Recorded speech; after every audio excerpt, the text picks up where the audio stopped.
Hello, everybody. Welcome to the Top 5 New Comics for December 18th of 2024. I'm, as always, Chris, and this week's going to be fun. Not only is it Christmas-centric, as it's been all month, but it's also Batman-centric this week. Totally by coincidence, I just happened to notice that a lot of the books I was reading coming out this week are going to be very Batman-esque. But we do have one that has zero Batman in it, and that's our first one, starting with Ultimate Spider-Man number 12. It's written by Jonathan Hickman with art by Marco Checchetto, colors by Matt Wilson, and letters by Cory Petit. Ultimate Spider-Man's been really great. I've said it a million times now. You're sick of me saying it, but this is going to be the end of the second story arc.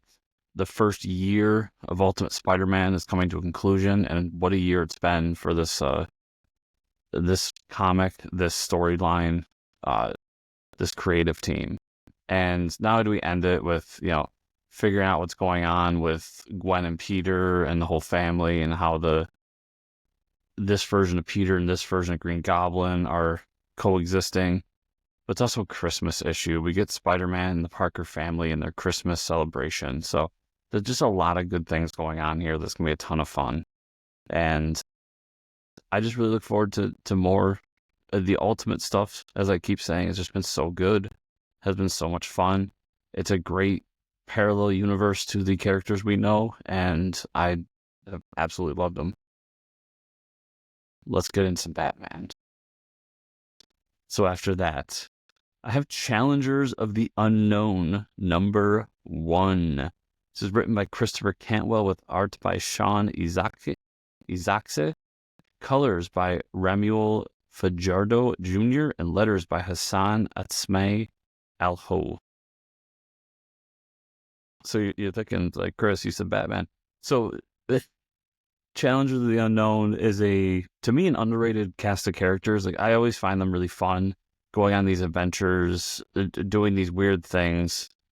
And it's usually fairly superhero adjacent inside the DC universe, which whenever we get non-super characters in these super worlds, I tend to gravitate towards them because it does add something different to the world.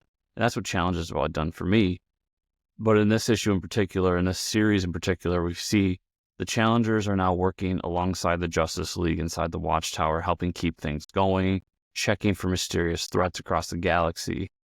And shockingly, they found one. And it's, of course, attached to a mysterious foe from the Challengers' past, and they need the help of the Trinity to do it. So that's where your Batman comes in. So Superman, Wonder Woman, Batman are all part of the team in this version. I think it's a cool setup for a series. Challengers, I've always felt, are a tough book because it can go off the rails real quick. So you really have to know what the book's going to be about and stick with it. Christopher Cantwell is a guy who, for a while there, I was down on. Now I'm kind of up on. He has that type of career where he does these weird books, and it tends to be when he sticks with these sideline books, they're usually the better of his catalog. So I'm really excited for this. I think we got a great creative team here. The cover's phenomenal. I love seeing the Trinity in the Challengers-esque uniforms, and it's a cool way. I kind of hope that the Trinity sticks around for the first arc and then goes away. It's a cool way to get people in, people who may be a Batman fan or Superman fan or Wonder Woman fan, to be like, oh, they're in this book, let me check it out. Maybe they fall in love with the characters proper for the Challengers, and we get to hold on to them for a while. And also, it's worth being said that with characters like this that don't get series on their own very often, when they do, I hold on to them for dear life, because that's one of the great things about being fans of characters like this. They go away, they come back. They're not constant. So the excitement of getting a book like this at a time like this for me is just through the roof. This will be number 1 off the stack when I get home Wednesday with my comics. After that, I've got Absolute Batman number 3. This is written by Scott Snyder with art by Nick Drugato, colors by Frank Martin, and letters by Clayton Cowles. The Absolute Batman book from issue 1 has been just a blast. This is another side universe book inside of DC that I've been talking about with Absolute that people are probably sick of me talking about, but I love these side tangent universes that these two companies are doing. And with Batman, it's been great because I love Nick Drugato. The East to West was a book that I was following for a long time, and he's done a bunch of stuff throughout the industry that I've really enjoyed. And then Scott Snyder, while not the guy who got me into Batman, I was in the Batman way before that. When DC did New 52 and I really became more of a DC Comics fan, Scott was at the center of all of that. Like, he was the guy at the time, and I just really loved it. So to see him back with DC on a Batman book's been just phenomenal. I love what they're building here. This version of Batman doesn't have the wealth, doesn't have the power, and is just going out there doing his thing as a somewhat normal dude. Some of the twists and turns along the way, him being friends with characters we know that could possibly become supervillains. The fact that Black Mask is the first big villain that he's going against in this, just all around, this has been a fantastic book that I can't recommend enough. After that, I have Batman, Superman, World's Finest, number 34. This is written by Mark Waid with art and colors by Fran Galan and letters by Steve Wands. World's Finest has been a book that I was really high on for a long time. The Mark Waid, Dan Mora connection was just phenomenal. I'm glad to see them moving on to a different book together.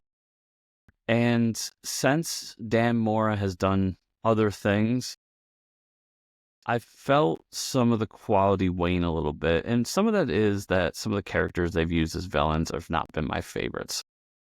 But it's still a really good book. It just hasn't hit the highs of the first 30 issues, or first 25 issues probably, which, I mean, it's hard to consistently be the best book on the market for 30 plus issues.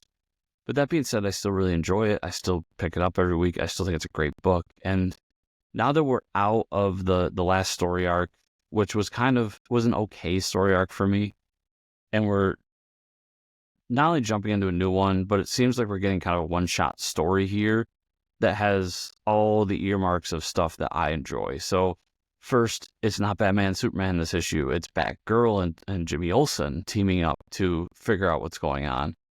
And we find out that the super pets have gone just berserk across, of course, Metropolis and Gotham. And this is who has to figure it out. So not only do you get a unique team that's just going to be a good diversion from the main book, but also just doing anything with super pets, I'm there for 100% all the time. Super pets are a blast to read about. So I think this will be a really great issue and a really good turning point for the book to do something, kind of refresh itself a little bit. And I like that Mark Waid, throughout the run of World's Finest, has done these little one-shot stories in between to kind of just give it a little refresh, a soft reboot, if you will, to get us away from the main story, tell this fun little story, and then bring us back. And finally, I have Batman Santa Claus Silent Night Returns number 4. This is written by Jeff Parker with art by Lucas Kettner and Michael Bandini, with colors by Marcelo Miolo and letters by Pat Brousseau. I think issue 3 was the only one that didn't end up in my top 5, but this has just been a phenomenal series. I mean, the Silent Night from last year, I said it over and over again, was great. This one's been really good as well. I love what they're doing.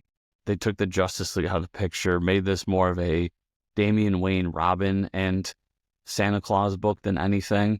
But now we're at a point where Damian, Zatanna, and Santa Claus have decided they need more people to help them find their way to this fortress that the Justice League is trapped on. So they've met along the way Mary Marvel, they've met along the way Robot Man, and they've met along the way Metamorpho, and of course, Etrigan the Demon. But who else do they need? They need a good tracker, and that's Mrs. Claus. So we get Mrs. Claus in this issue as well. This, if I've said it once, I've said it now 4 times.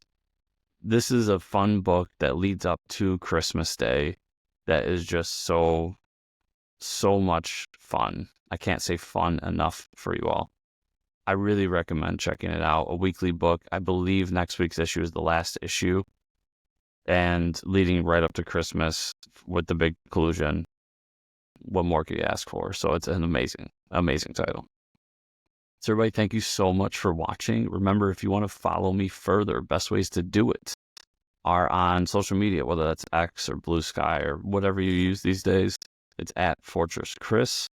And also I have the Substack, which is on pause right now, but it'll be back in January. That is chriscomicscorner.substack.com. And also the podcast, Fortress Comic News. We're about to celebrate the 400th episode with an amazing guest lined up. So check that out. Subscribe to on your podcatcher. Give it reviews there. Let us know what you think of it. I'm really proud of it. And if you want to support this video in particular, you know the drill. You hear it on every video. Like, subscribe, share, comment down below. If you comment, let me know what books you're looking forward to that you think are the best books of the week. Or if you're come back to it after you've read your books and let me know what you thought of the books that I chose and whether they lived up to how we felt to them leading up to the week. Those kinds of things. It's always appreciated. So that's everything for this week, and I'll see y'all here next week.